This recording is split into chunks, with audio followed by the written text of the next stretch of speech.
shaking, yeah.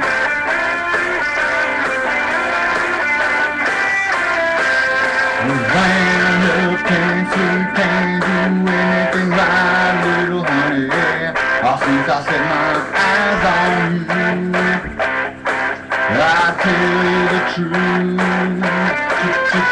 Twisted like a plane in a slow dance, baby. You're driving me crazy. Come on, little honey. Come on now. Fire, smoke is rising. Fire, smoke on the rising, yeah. Fire, smoke is rising. Fire, smoke is lightning. Smoke's lightning.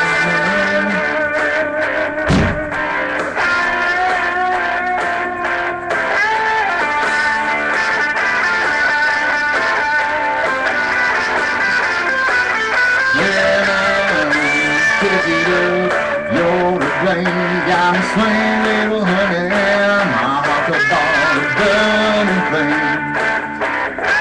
Oh yes it is.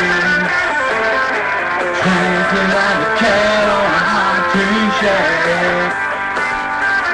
Lord have mercy, come on, little sister, come on, shake it.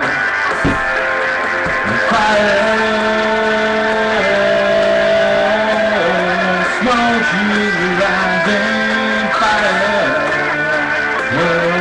Smoke on the rising, yeah.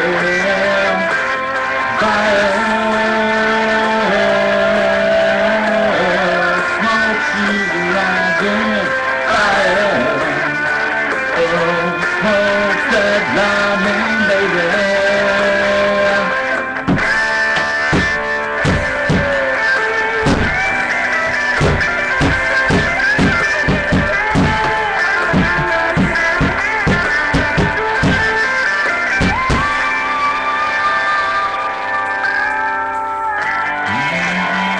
And I was thinking what I've been missing. I tell you truthfully,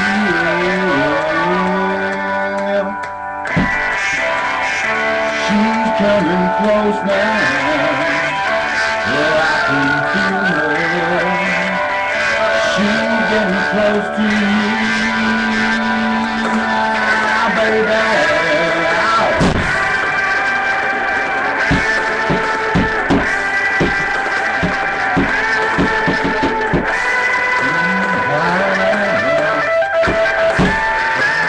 Fire, smoke is rising, fire, smoke is rising, fire, smoke is rising,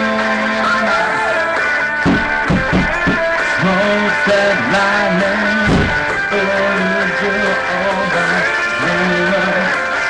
shake it, baby, come on and burn it up. Since it burning you, since it burning you, since it burning you, yeah. Fire woman, you're the blame. Fire woman, you're the blame. Fire, you're the blame. Fire, you're the blame.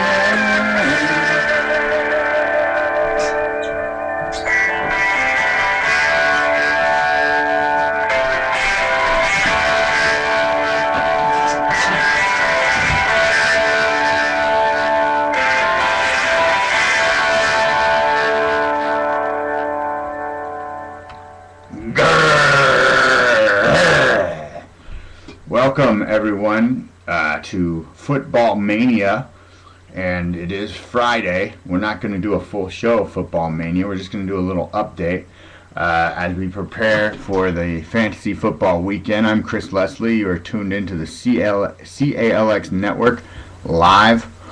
I'm going to just update this so that our #1 fans can get a clue that we're on, because we didn't. This wasn't a planned broadcast, so we might need to notify some people. So let's just do that real quick. A brief, and I talk when I type. A brief update. A brief Football Mania update.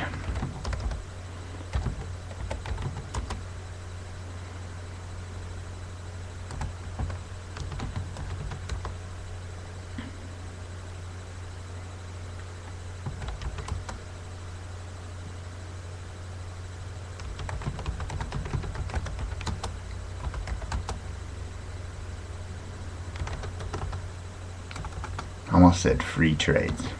I meant to say fair trade. I'm beginning to think this was a different kind of show. Okay, a brief Football Mania update and discussion on fair trade. The no. Taking callers.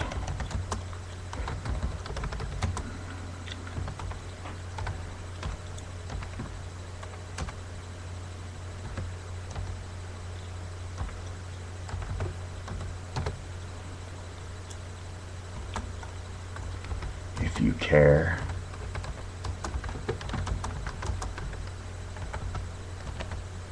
Oh, that's too much. Alright, so we'll see what happens. We'll update this right now.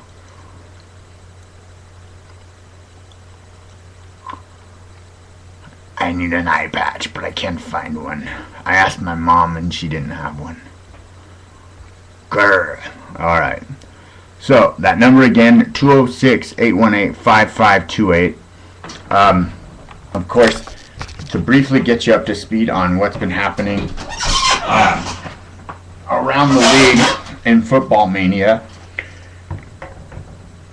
Chris Stocker, the owner of Linwood Silicone Pillows, and Tommy Leobothel, the owner of Tommy Leobothel, made a trade in which Tommy Leobothel sent Roddy the Body White, the wide receiver of the Atlanta Falcons, to Silicone Pillows in exchange for Maurice Jones-Drew, hereafter known as MJD. I don't know, probably several hours maybe after that had happened, one of the other fantasy owners, Nick, he posted what was basically his thoughts as far as that not being a fair trade, and requested that the rest of the league weigh in on it. There were a lot of opinions expressed by those in the league, and ultimately the trade was vetoed by our commissioner. So I believe that of the people, I think everyone on the league weighed in, I believe. I'm just trying to think here. Commissioner weighed in. The two guys in the trade weighed in. That's 3. The guy who wrote the original post weighed in. That guy weighed in. That guy weighed in. That guy weighed in.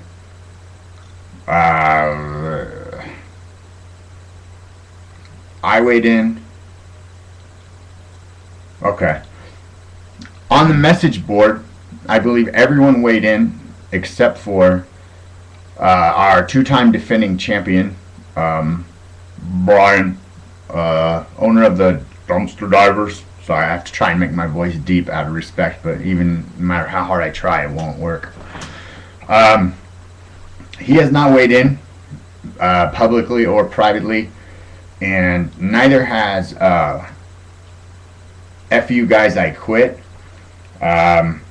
Although he did express his comments last night on our show, which was pretty much in line with what my opinion was, and I believe what the two owners who involved in the original trade, which was vetoed, which was that was not the type of trade that should have been vetoed, and it wasn't the type of trade that was illegitimate.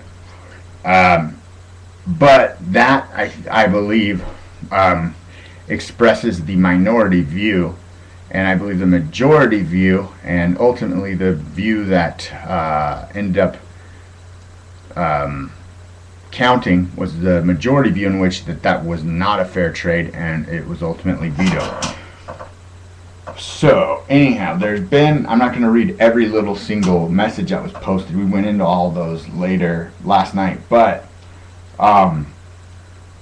there has been some new development and new activity on the message board, and I was kind of hoping to get into that and cover that a little bit, and then preview some of the fantasy matchups in Football Mania, which is our league, the undisputed number one fantasy football league in all of the world.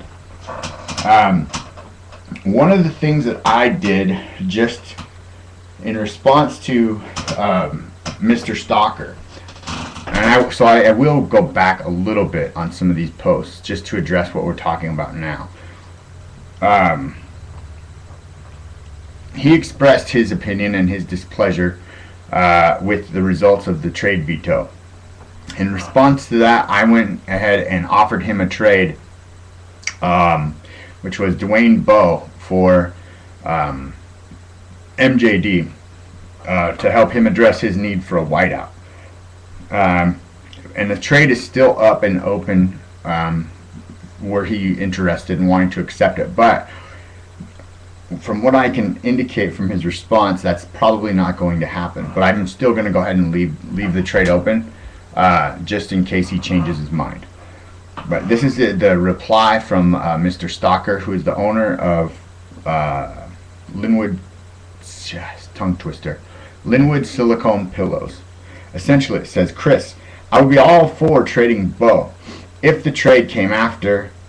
Sorry, this is my poor reading. If the trade offer came before Jason's, or if we weren't in the middle of this bullshit veto.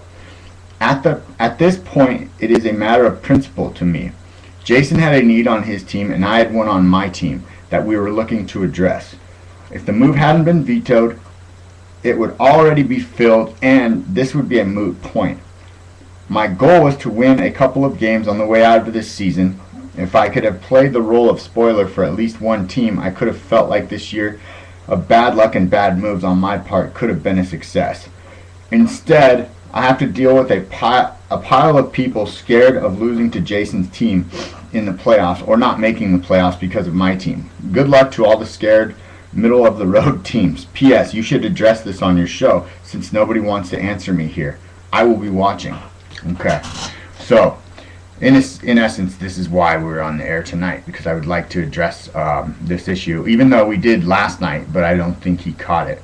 So hopefully he'll tune in. Someone will let him know that that we're addressing it tonight. But then again, it is Friday night, and it's like 10:01, so most people have fun shit to do on Friday nights rather than just sit at home and broadcast on the internet. So you never know. So he might be one of those people, as opposed to one that just has no life and just sits around at home on a Friday night broadcasting on the internet. If he is one of those people that has no life like me, then maybe he can watch. If not, then maybe he can catch it later. But personally, well, and then before I get into my commentary, I'll read what else has been put on there. And this comes from the commissioner.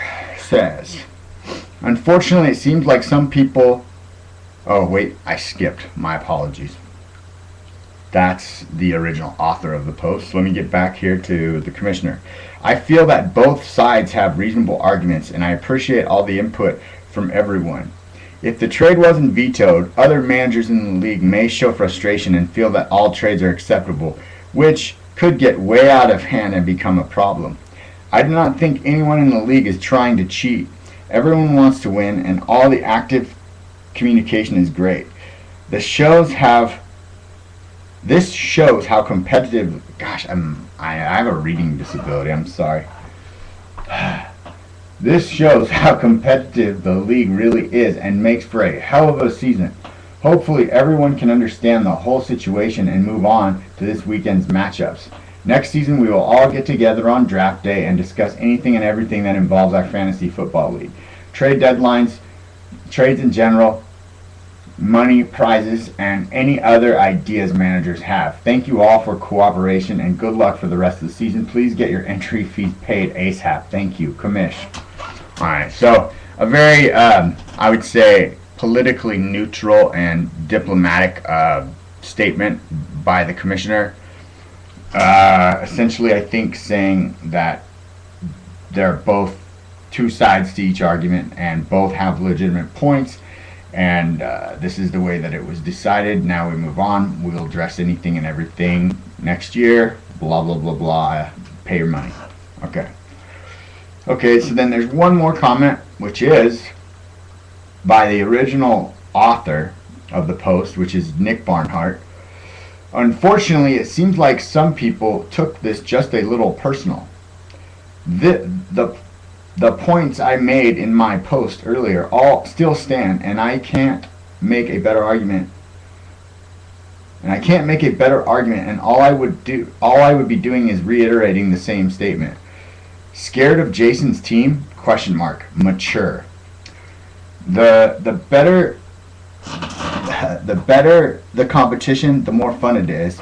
I was just making a valid argument / case for everyone to debate on.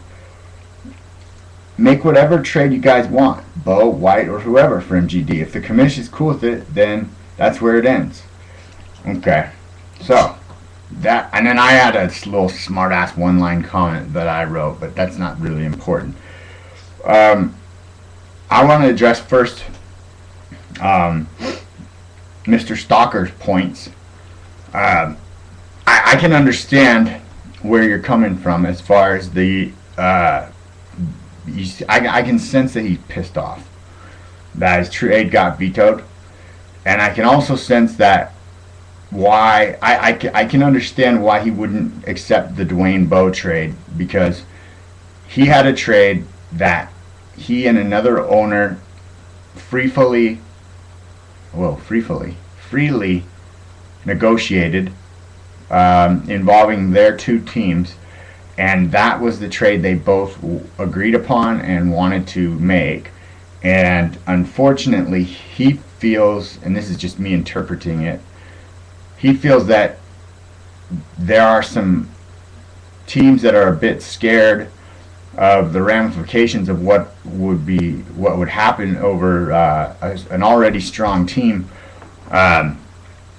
getting a player like MJD. Essentially, that is a scary prospect. And okay, this sucks.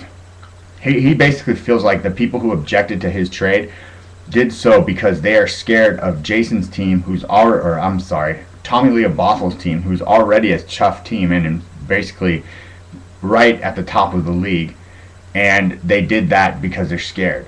And he feels that he didn't get an opportunity to run his team the way he wanted to, and he's pissed off. And so, based on principle, he's not going to take another trade because that was the trade he wanted. And so, by him taking another trade in lieu of that trade, it's basically him accepting what he's not okay with, which is the veto of his original trade.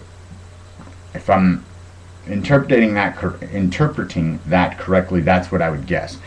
And I can honestly say, if I was in his position, I would probably do the same thing, and if not worse, honestly. I think that for what happened, and based on his perspective on the issue, he's handling it with a lot of class, tact, and diplomacy compared to how I would be handling it if it was my team. Because I know that if this was my team that was involved on either end and the trade got vetoed, I would be so mad right now. I would be seething, and I would just be lighting up those message boards with probably the most vile and profane, just venomous attacks on everyone. That's just me, but evidently he is a bit more, quote, mature than I am, which I guess is good. Now, as far as the comments by our commissioner, not much there for me to address, other than if when we do all get together and discuss the league and how things are going to go and those sorts of things, I would ask the commissioner to exercise care in adopting too many rules and adopting too many policies that are restrictive in terms of the fantasy or manager's ability to operate their teams.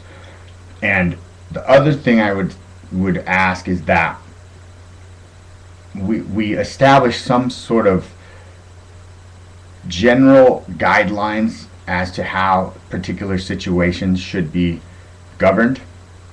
And what I mean by that is just some policies which dictate how, if in the event of this are like the procedures for dealing with it. That way, if the matters get voted on and the owners agree to them, then during the course of the season, as long as those policies are followed and carried out properly, essentially no one would have any room to complain, except in cases where there was just a disagreement as to how the policies were implemented. I would also implement an appeal process personally to league decisions for those parties involved. Something to where they had an opportunity to file a grievance and have that grievance heard in an effort to try and redress their concern. I know that causes a lot of time, hassle, and headache, but if you're gonna, in a league as competitive as ours, you kind of do need some consistent policies that will dictate, because this I guess this in a sense could be seen as setting precedent, where okay, the next time there's a trade where people object to, and if enough owners object to it, regardless of their reasoning, even if their arguments aren't correct, then based on this ruling, that trade would be vetoed. Or you could go the other way and say this isn't precedent, and you could say, well, it's just kind of an ad hoc situation where we'll deal with it as it comes, and that, I don't know, either one is kind of problematic for obvious reasons, in my own opinion. So that was what I would say about the commission's comments. And then about Nick's comments, honestly, I think he made a good, well-reasoned argument as far as the trade was concerned. But I think that I think we should all be honest here as far as like motivations and whatnot. What other motivations would you have had for objecting to such a trade if you weren't worried about how that trade was going to affect you and your team and their chances of making the playoffs and staying in the playoffs? So I don't really think the whole mature thing was really necessary or really fit. Not like it. I don't mean in the sense that it was inappropriate or anything like that. But what I mean is that the comment itself doesn't fit with the situation, because quite honestly, I think that you and the other owners that are in the 5 and 4 cluster, as Chris Stalker eloquently pointed out, I think you guys are scared of Jason's team, and rightfully so. You should be, because next to the Silver Bullets, I mean, he's the best team in the league. He's only lost once, and his only loss was to the Silver Bullets. And I don't believe anyone else has really given him much of a battle thus far, yet. I will emphasize yet. But so I actually think that let's call a spade, and that is that I think that the reason for all of this controversy and everyone being up in arms over this trade is because they feel like that's not fair. He's already good. He's already kicked my ass several times, and now you're going to give him a weapon like Maurice Jones-Drew, who's going to make him be able to kick my ass even worse than he kicked my ass before. And I mean, I understand. I understand how. I mean, I don't want. He kicked my ass the first time too, and he didn't have Maurice Jones-Drew. And so, like, if he was to get Maurice Jones-Drew, then it would make it probably more probable, or at least more. It would make it easier for him to kick my ass even worse. So I don't like. Do I want Tommy Leobothel to get? Do I want Tommy Leobothel to get Maurice Jones-Drew? Fuck no. But at the same time, I don't want to beat Tommy Leobothel because he took it easy on me. You know what I mean? I want to beat Tommy Leobothel because I won and I deserve to win. I don't want to beat Tommy Leobothel because, like when little kids play Little League Baseball and there's like a mercy rule, and so like you're only allowed to score X amount of runs an inning. I hate that rule, and I think that's bullshit. I don't want someone to put gloves on Tommy Leobothel in order to make him hit less harder so that I have a better chance to win. That's an insult to my manhood, to be honest with you. And so, if I want to win, I want to win because I win. I don't want to win because I cock blocked somebody's trade. But then again, you could also make a counter argument that cock blocking somebody's trade is just another strategy and of gamesmanship. So either way, I think it's good for the league. But I've given my opinion. So I really would like, though, Brian Todd. Excuse me. I need to find my phone in case people are calling in. I just realized. I really would like to see Brian Todd weigh in on this, though, because he's part of the league as well, and even just because he's not in championship contention this year, it doesn't change his responsibility or obligation to the league as a member of the league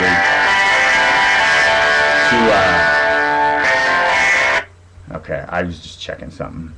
It doesn't change his responsibility, nor does it change his obligation as a member of the league to participate in these sort of discussions which affect the league. It's important, in my opinion, that all the owners weigh in on these issues when they arise.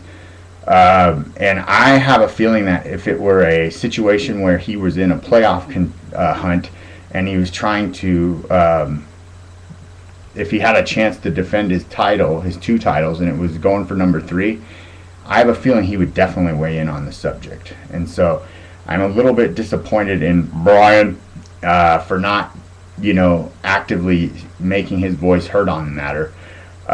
Tommy, can you hear me? Kushmanzada, he didn't write anything on the message board, but at least he did get on my show and talk and express his opinion. So essentially, I think if you there's 10 teams, you take the commissioner out of it, and then you also, so then that leaves you with nine potential voices. And so you got Stalker, you got Tommy Leobothel, you got myself, and you have Stalker, Tommy Leobothel, myself, and Tommy, can you hear me? Kushmanzada. There's 4 people that essentially voted for the trade to go through. And then on the other side of it, you would have Nate Barnhart, Jack, and Arms, who said no. So that's actually a 4-4 tie. So technically speaking, it doesn't really, in my opinion, if we're voting on this as a league, and I don't know if that's the case, I might be misspeaking, but if it was coming down to a league vote, then the opinions for the let it go through is for, the opinions for vetoing it's for. On what basis should it have been vetoed, I would say, because we didn't get to hear from Brian, the defending champion. Had he weighed in on either side, that would have broken the tie clearly in one direction, either for or against. And so in that situation, it would have been at least the league would have spoken. And I think without every owner getting involved and letting their opinion be known, I don't think that this decision really reflects the true intent of the league, or can, unless we know the voices of all the owners involved. So I personally am a little disappointed in that aspect of the process. So that would be my personal opinion. Now I'm going to just listen to this recording for a minute, and I'm going to contact Stalker and see if he's anywhere where he can watch this show.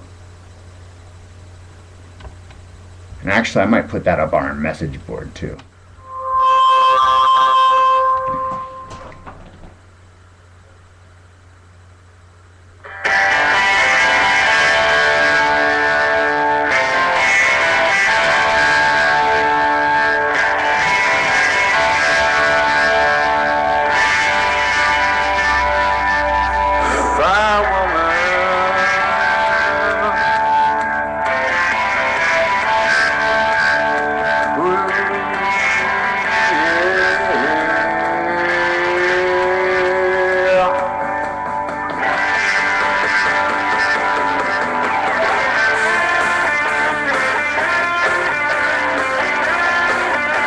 Shake, shake, shake, shake it, yeah.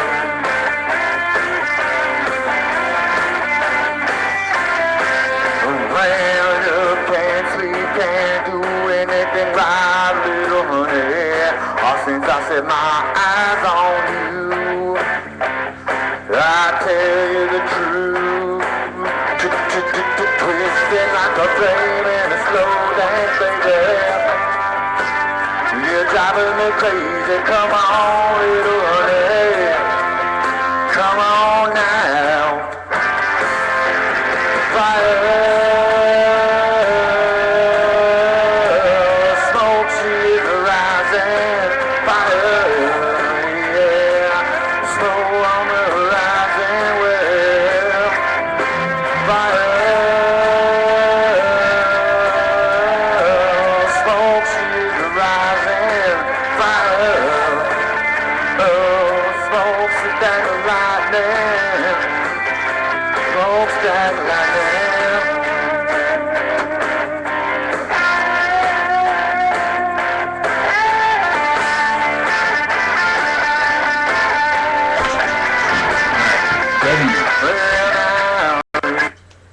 Good enough.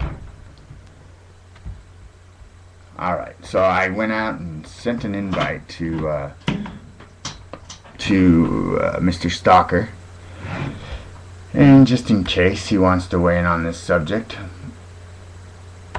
and anyone else actually from Football Mania, I would love to hear your opinion.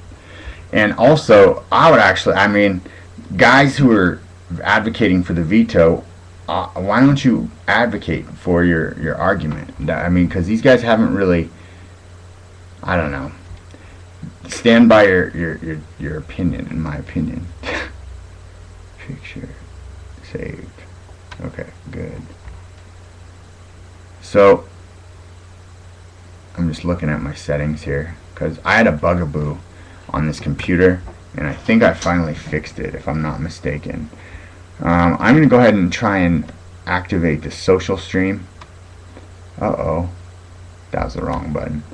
And try and see if maybe we can hook in some of our league members through Facebook, because it's great to have the audience from across the country and whatnot weighing in, but they don't play in the league, so it's more, I'm really looking for just kind of Not to say don't call in if you're not a member of Football Mania, but I really want to hear Football Mania owners' take on this. Okay. We did this part. Now, I'll be like, we are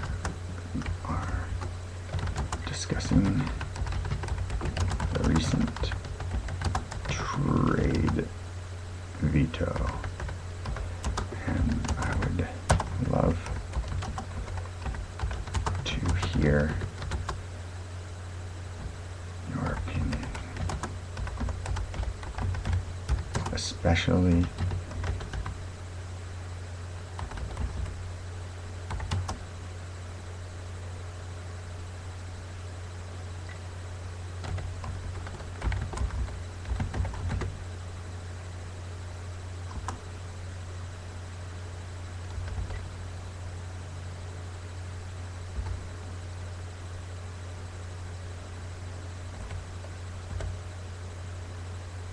Alright, so I had to abbreviate members, but you should get the general idea and gist there. And so we sent that out to Twitter, Facebook, MySpace, Adult Friend Finder, plentyoffish.com, fling.com, ashleymadison.com. No, I'm just kidding. Okay.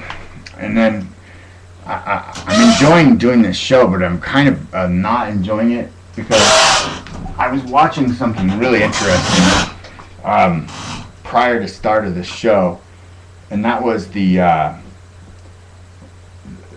what is this called?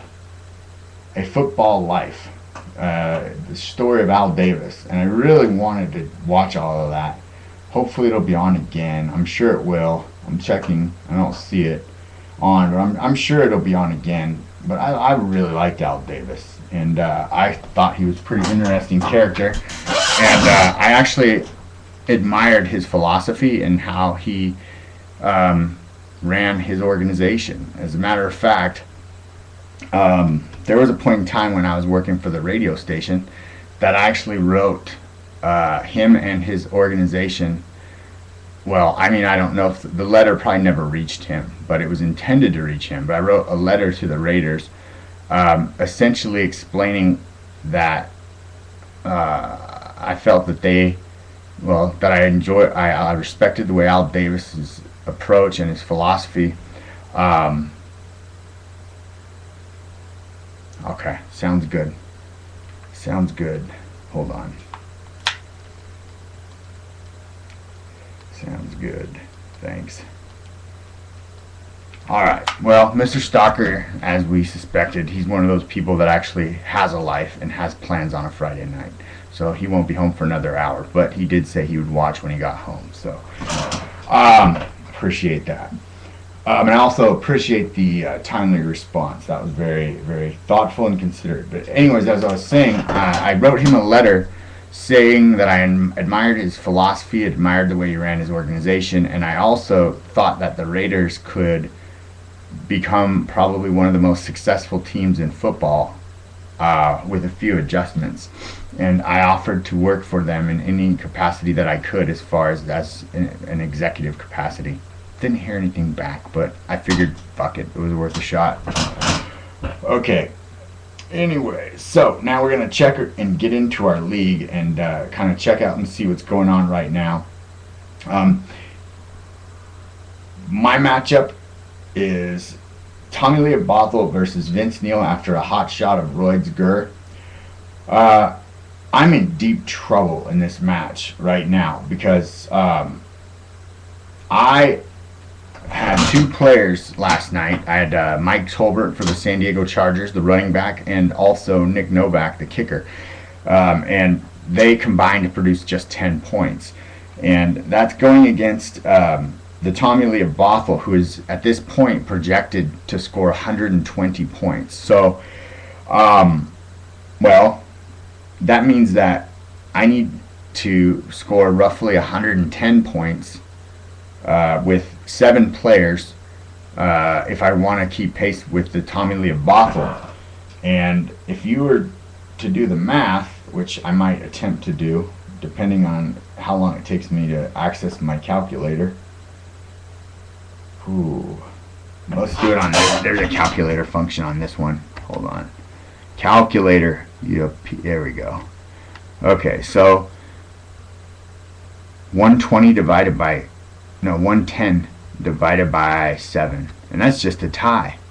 And a tie isn't really going to get it done, incidentally. We need a win. Oh boy. That is a scary prospect, okay? Wow. Well, so just to keep pace with the Tommy Lee of Bothell, every player on my team needs to average 15.7 points. Each player needs to average 15.7 points. So that means Michael Vick needs to score 15.7. That's possible, probable, likely. Same thing for Michael Turner. Possible, probable, likely. That's maybe a little much. Steven Jackson, who's probably going to be my second running back. Same thing for Turner. I'd say it's possible, probable, maybe, likely. That might be going a little far. Marcus Colston, possible. That's about as far as I'll go there, because he's had that type of production in the past, but not lately. And the same thing for Antonio Brown's in my lineup now, but that may change, and it might be Dwayne Bowe. Either case, I'd say possible, but that's as far as I'll go there as well. Heath Miller, the tight end for Pittsburgh, I would say extremely unlikely. The Giants defense, I would say extremely unlikely.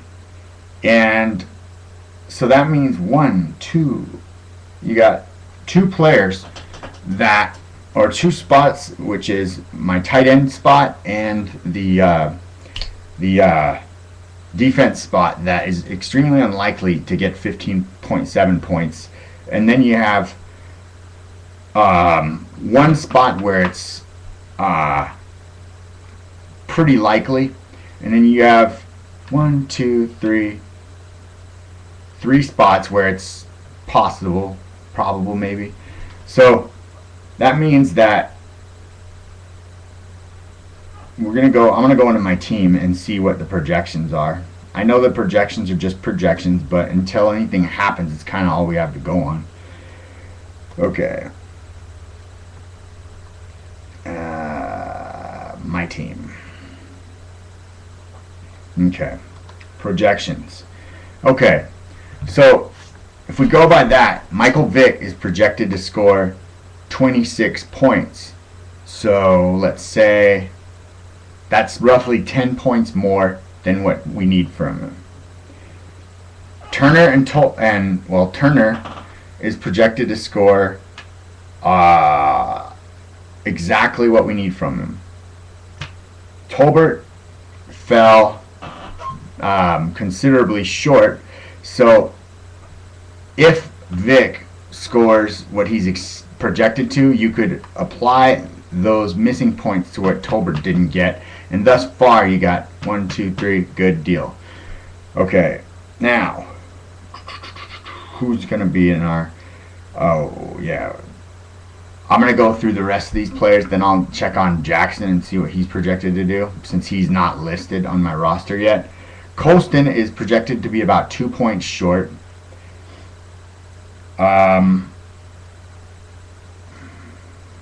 Dwayne Bowe is about 1 point short. And Heath Miller is, just a 12 points short, so there's 15.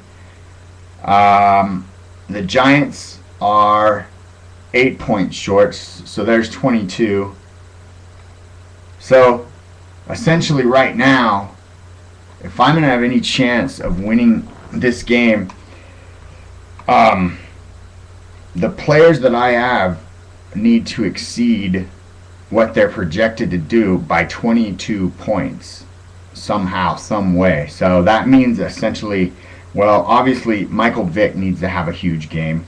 Uh, and Michael Turner and or Steven Jackson, along with Bo and Colston, one of those guys need to really go above and beyond and have a monster game. So, in other words, for me to have a shot, I'm going to have to rely on probably one, two, three, probably like four just monster games from my players.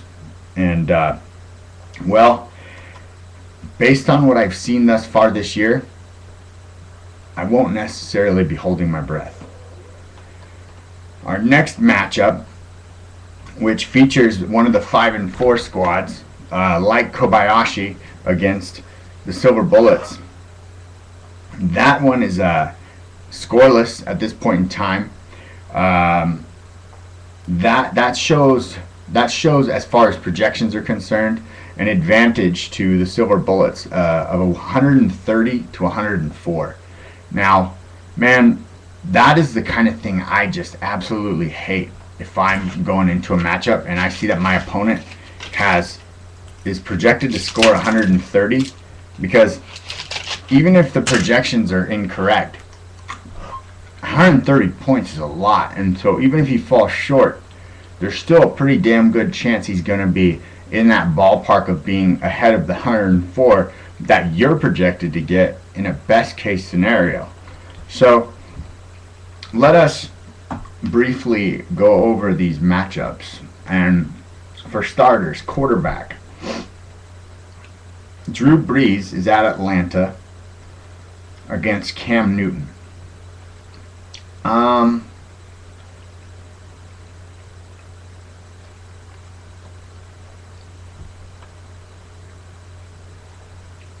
Where's Cam Newton? Whoops. Cam Newton is at home against Tennessee. And I don't have I need to see it. I want to see a head-to-head matchup, so give me a second here.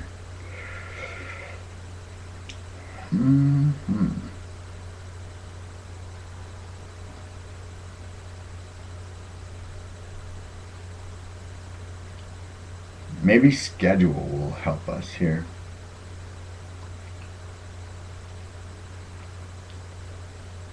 Or is it league scoreboard? Maybe it's league scoreboard.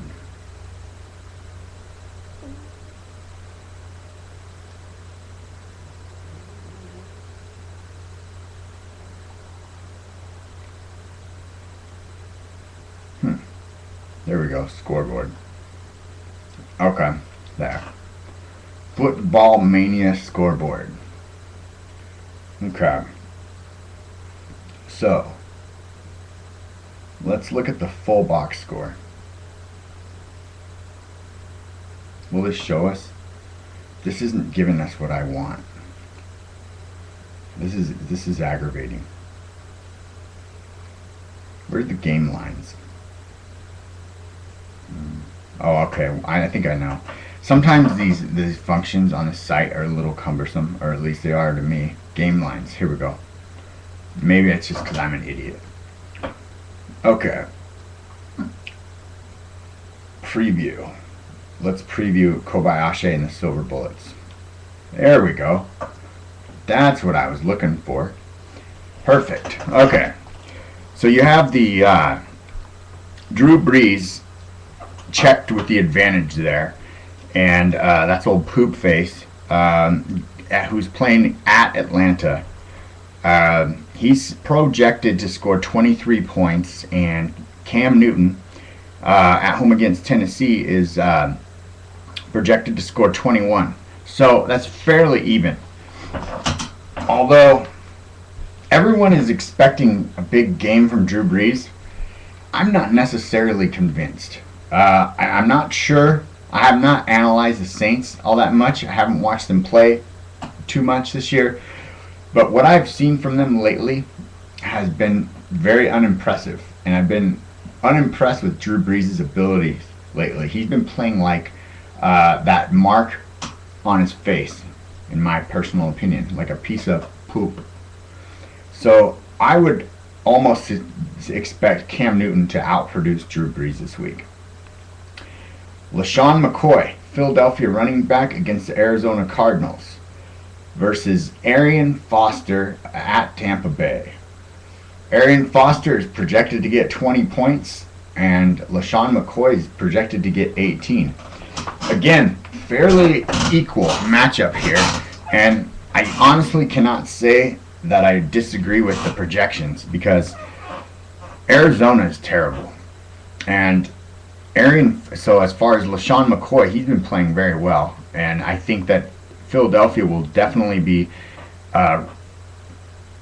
heavily oriented towards the run in an effort to take pressure off of Michael Vick and to avoid some of those turnovers and set up maybe some time for him in passing opportunities later. So I think that's a pretty well-reasoned argument. Arian Foster, 20 points for him is almost a underestimate when you look at some of the games he puts up. And I kind of say that in jest, but Arian Foster is putting up just repulsive fantasy numbers, and I mean that in just a grotesque way. Like, it's just obscene, purely obscene. There should be. I want to veto that. I want to veto anyone's use of Arian Foster for the rest of the season. That's my protest right here. You've heard it here. I'll put it on the message board later. Don't worry. James Starks versus Fred Jackson, and this is in the flex spot. Starks, I believe, is a running back versus Fred Jackson, who's also a running back. Oh, no. So these are both running back spots. My fault. Yeah, I know who Starks is. Sorry, I had a momentary lapse of reason.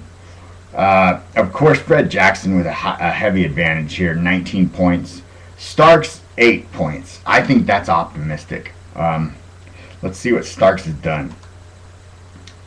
Starks had a couple of big games, a real turd game, a decent game, a mediocre game. He's a bit better this year at 6.8 points a game, average-wise, than what he was last year, I suspect. But I don't like Starks at all, and if he was my running back, that would definitely not be someone I would feel good about. So I think that's a big advantage to the Silver Bullets. Brandon Lloyd versus Greg Jennings, another big advantage to the Silver Bullets.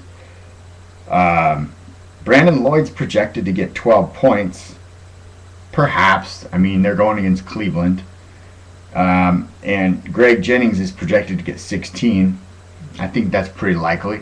I think the 12 points projection for Lloyd is a bit optimistic. He's achieved that amount of points only once this year, and that was at Green Bay, but that was probably when he played for another team. And so I don't know, man. I'm not buying that Brandon Lloyd gets that many points at Cleveland, because here's something for you to consider. I don't think many people are going to say the Rams are much better, if even equal, to the Seattle Seahawks. And the last time the Seahawks played against Cleveland, which wasn't that long ago, they lost by a score of 6-3. So I don't know what makes anyone think that the Rams are going to be able to just march in there and just dominate and put up a huge amount of offensive numbers like that. Who knows? Maybe. And then we got Brandon Marshall of Miami versus Mike Wallace of Pittsburgh. Mike Wallace is projected at 16, but he's going at Cincinnati against that Cincinnati defense. And Brandon Marshall is at home against Washington. He's projected at 15, so fairly even. An interesting note on Mike Wallace and any Steelers players is I was watching the fantasy show on another network just to hear what those guys had to say. And for the record, I don't know if any of those guys play fantasy football or not, but if they did and they were in our league and they ran their teams based upon some of the things they say on their show, they would get killed. But there was one point that one of the guys made that I thought was somewhat interesting. I don't know if I agree or disagree, but I'd like to see how it plays out. And he suggested that if he was in a position this week, he would sit the Cincinnati Bengal defense, which is curious because the Cincinnati Bengal defense has had a very productive season from a fantasy standpoint, and I'm trying to just pull this up here. Well, let's see. I know someone in our leagues probably has them, so let's just do it that way. They've had a pretty productive season thus far, but his reasoning for that was that Ben Roethlisberger is going to just be lighting it up, and the Steelers are going to be lighting it up, and he expects essentially he's expecting the Steelers to just light it up against Cincinnati. So let's go back to let's go look at the dumpster divers for a second, and I want to see the Cincinnati's numbers. Okay, here we go. So wow. Cincinnati's average is 11 points a game. So that's a pretty bold statement. That's a very bold statement against in favor of sitting the Bengals defense. We'll have to see if this guy's right. I don't know, because based on what I've seen of Cincinnati's defense, I don't have any reason to think that they're gonna all of a sudden get lit up this week. Also, I think that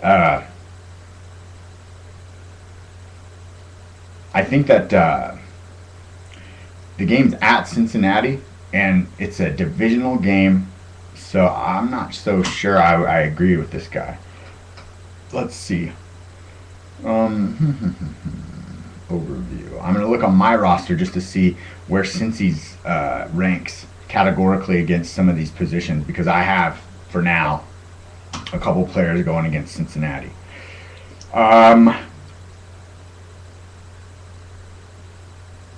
They rank 7th against wide receivers. They rank 7th against tight ends. And they rank... looks like Steven Jackson trade's gone through. Lovely. They rank.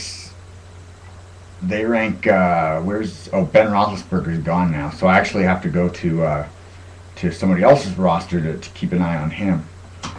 Let's see. But I know where I gotta go. I just gotta go to F you guys, I quit. They're 7th against those two critical categories, and 6th against quarterbacks. Now, let's see. Who has a running back for the Steelers? Well, that's pretty easy.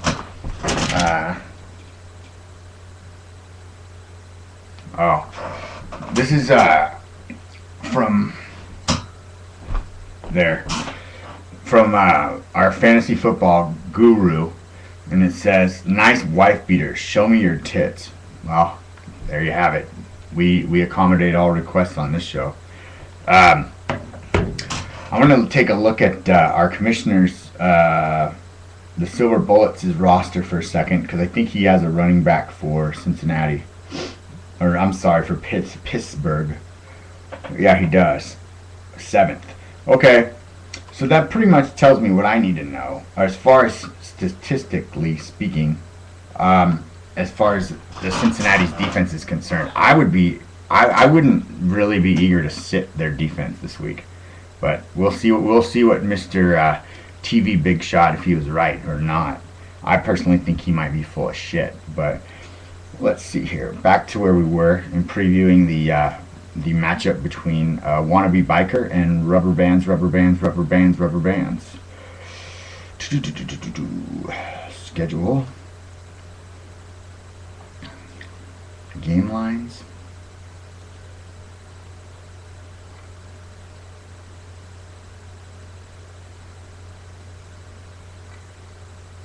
Oh man, I just had this too, and now it's gonna like I'm gonna make a fool of myself. I had it just where I wanted it, and I was stupid enough to move it, and now I'm gonna be like making an ass out of myself because I'm not gonna be able to get back to where I was. Let's see. Schedule. Okay. Oh no, that's right. Maybe it's on the scoreboard, is what I was looking. Sorry. Okay. I'm feeling under scrutiny now because I think our my fantasy guru is watching, but I don't care if I perform badly on and he's watching because to be honest with you, your performance sucks donkey balls. Let's see. So I could perform even worse than I'm capable of performing, and it wouldn't matter. Okay. League scoreboard. Scoreboard. Got it? Alright, now. Game lines. There we go. And we'll click on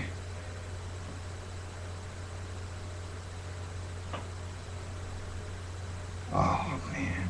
I just thought I had it, but I didn't. Hold on. This is embarrassing. It's really starting to make me flustered. And then, hold on. While we do that, I'm going to stop